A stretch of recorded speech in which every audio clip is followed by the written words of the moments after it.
అవ్వ కోపం అంటే దేవుడు రాగా నువ్వు కళ్ళు మూసుకున్నావు తెలిసిన వాళ్ళు చూసినా నేను తప్పక సారకరంటే సత్యమైన దేవిని కాదురా నేను అవ్వ ఒక ఆపద ముచ్చట చెప్పి బాంచారు ఆపద లేదు గివే పోతున్నా భోగు బాంచారు అయినా ఈ లలితపురపులకి శ్రీమంతం దేవుడే తొక్కలన్న శివాజీ వారి వారిలాగే ఈ ఊరోళ్ళకేం తిరువంతం వచ్చింది నేను వచ్చి ఒక్కళ్ళ తిరిగినట్టున్నారు అస్సలే అంటలేరు బాంచారు అంటలేరు అవ్వ ఒక ఆపద ముచ్చట ఉన్నది మా డోలు కొట్టే పిల్లగానికి 6 నెలల పోతుంది పిల్లకంట తిరగబట్టి అసలే పిల్ల దొరుకుతుంది అసలు ఆయనకి పిల్ల దొరుకుతుందా దొరకదా జర చెప్పు బాంచరు అగో పొంగుముడు వేసుకోరు వారిలాగే డబ్బు కొట్ట పిల్లగానికి లగ్గం అయితే లేదు అంటున్నారు లాగే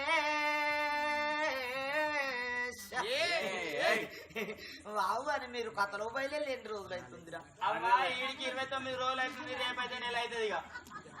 29 రోజుల నుంచి కథలు అనుకుంటూనే పోతున్నాం వారి కథలు చెప్పుకుంటారు నెల రోజులు ఊళ్ళో పొట్టు తిరిగితే వారికి పిల్లలిచ్చే లంజ కొడుకు వేసి ఉంటాడు లాగే అప్పుడే లంచ కొడుకు అయిందా కావాలంటే ఏం చేయాలి బాంచర్ చెప్పు మరి వారికి లగ్గం అయినాక కథలు చెప్పుకుంటా ఊళ్ళో పొట్టు వాడి తిరిగితే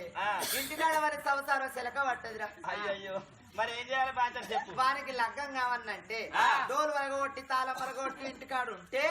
4వ రోజు నాడు పిల్ల ఖాయం అయితే 5వ రోజు నాడు కనుక లగ్గం అయిద్దిరా అయ్యో దప్పతాళం వరగొడితే మరి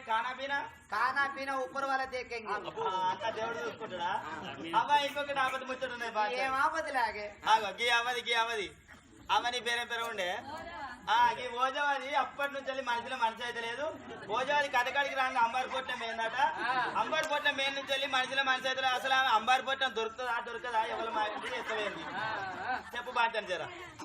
వారిలాగే ఓజా అంబారు పొట్టం ఏందనుకుంటున్నారు ఎవరు మైవలు అనుకుంటున్నారు